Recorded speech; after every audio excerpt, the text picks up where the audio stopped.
So today I've been busy potting up both my fish boxes. Now these are boxes that would have contained fish and they're kind of ice boxes, so they're insulated. I find them fantastic for growing seedlings, or in this case I've got two boxes of what I call microgreens. Now I don't buy any specific seeds to do this.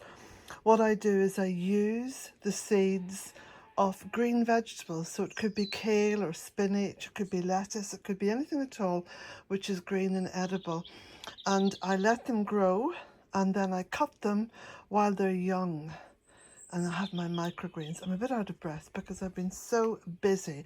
I'll show you what else I've been doing. So this is a pile of cuttings now that I have to clear up and take over to one of the many compost heaps I've been cutting back today. And down along here I've been pruning some of the laurel.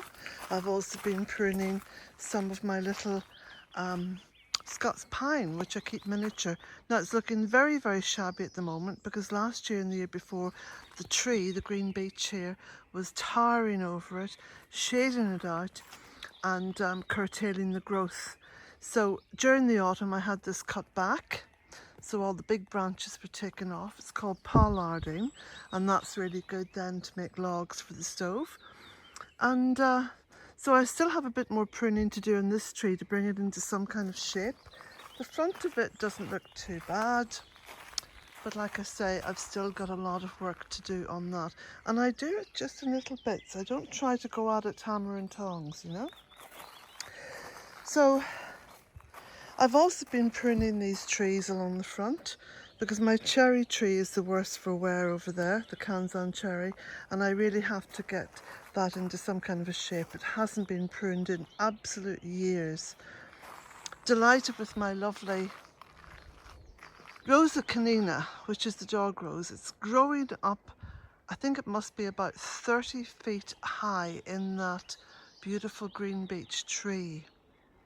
Sorry, not green beech, purple beech tree.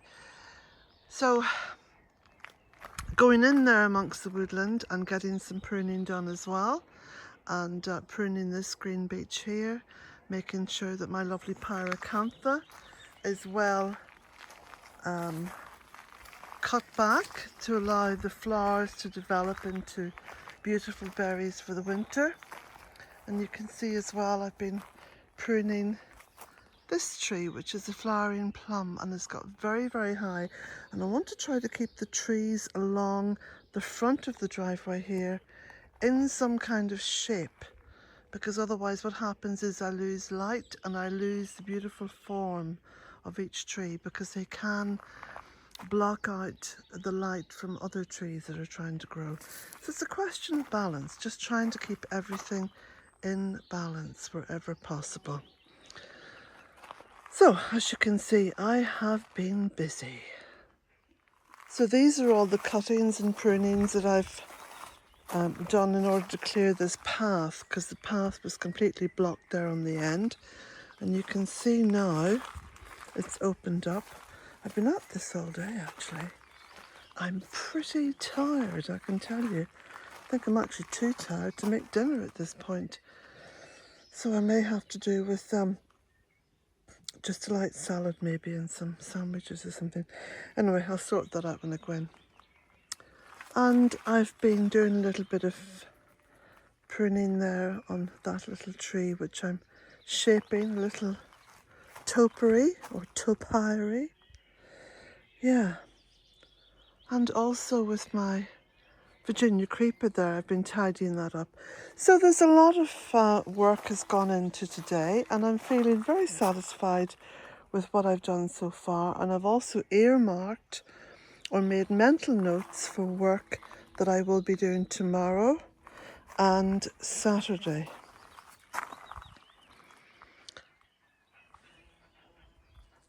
Kilronan Mountain's gone very blue. I think there's rain promised.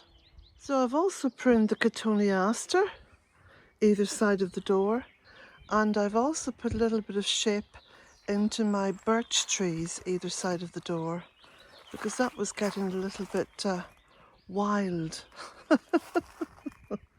I try to have some sense of order around the actual cottage itself.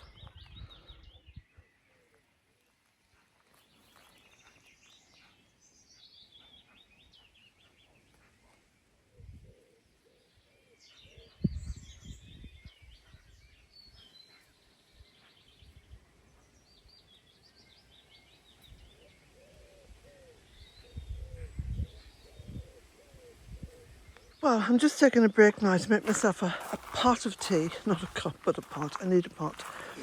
I've been taking back this flowering plum. Excuse me, because I've only just finished that about a minute ago. Well, almost finished it. I've got a double stem branch there left, and as you can see, it's completely overhung now with the purple beech, and consequently the stems have got really long. It's actually a very heavy tree to take down, so it's obviously a hardwood.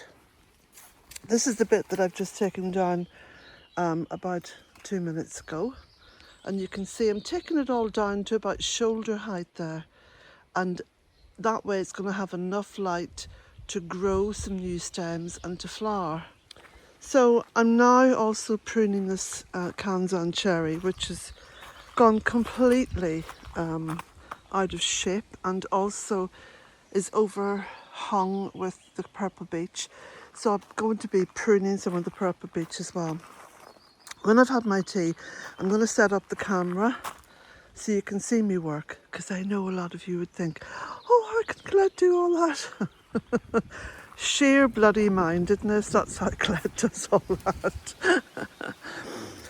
It's just part of my character, it's my personality, it's how I am, okay? If something has to be done and there's no one else to do it, and I don't really like asking anybody, quite frankly, I get it done myself. And it's no big deal, you know, it's actually no big deal. Yeah. So, I'm going in now for my pot of tea. Okay, I've put some video up on here of me cutting down the tree. From my opinion, it's a bit tedious just showing this, but I think some of you are interested to see me work. So here goes. Now, it's in segments and interspersed with a little bit of hither and thither.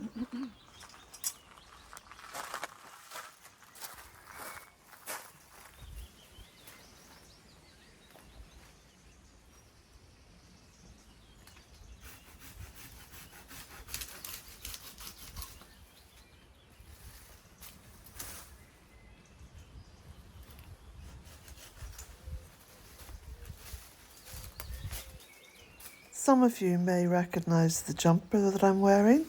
This is the one that I knit, I think it was last year, yeah. There's a video up about that somewhere, because I did a little neck cowl and I did a hat and something else, maybe a scarf or something. Anyway, it is quite a cool day, I've got to say, so my jumper does come in handy.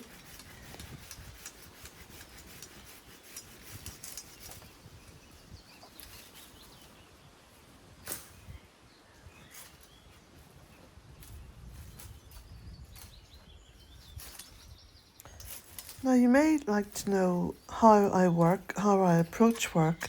Well, first of all, I'm very methodical.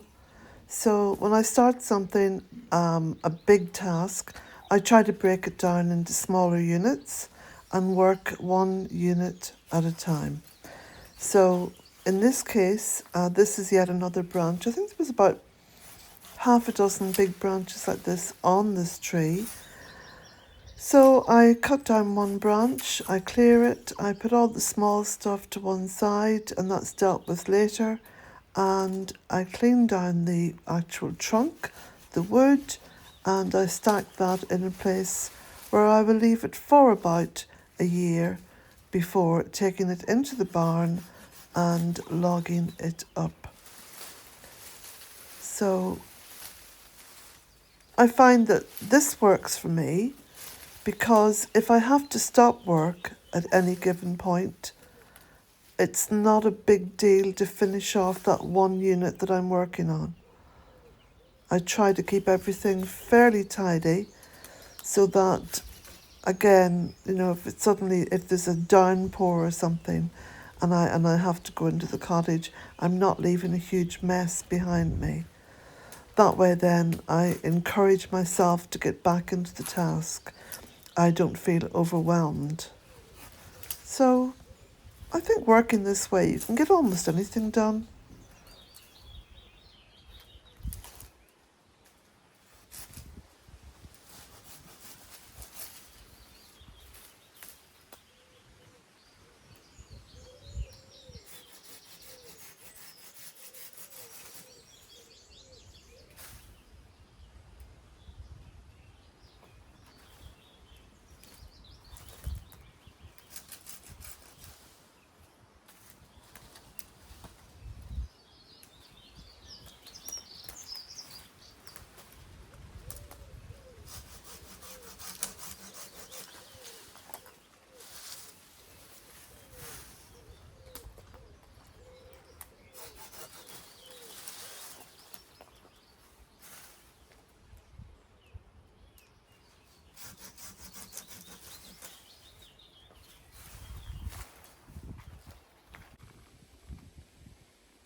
I enjoy working on my own. I find it very meditative, and I would only use a handsaw because I actually don't like the sound of chainsaws. I find that sound is quite a brutal sound, and sound and energy are very important to me. I feel very earthed when I'm working like this. I can stop, I can take my time. It's completely non-threatening within the environment. I'm not frightening birds or small animals, and I can take my time to judge the next piece of work to be done.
straight down.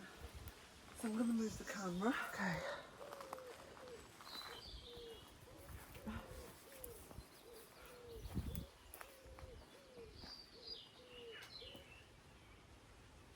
So I'm going to take the branches off one by one. They should be okay to fall there.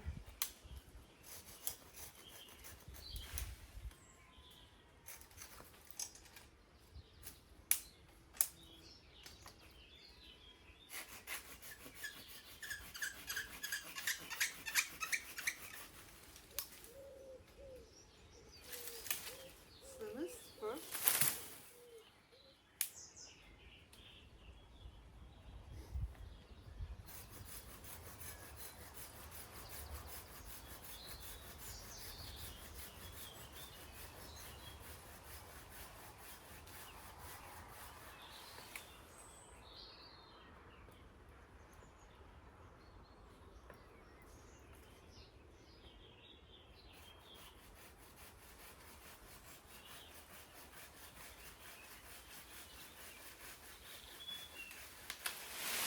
Whoa. Okay.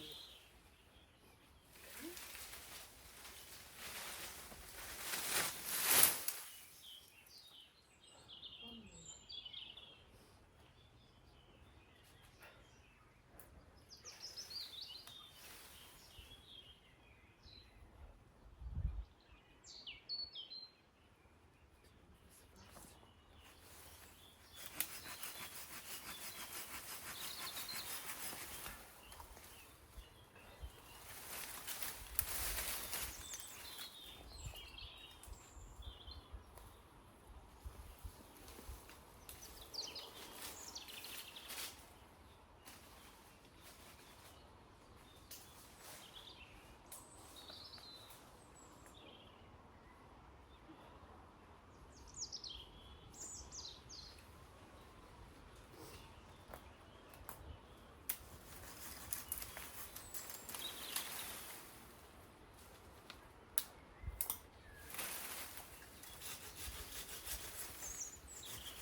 Now you know why I need frequent cups of tea. Oh gosh, okay.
the rest is easy. Whew. Now, because it's such a sort of a wet day, the midges are out, and I'm out of it. Done.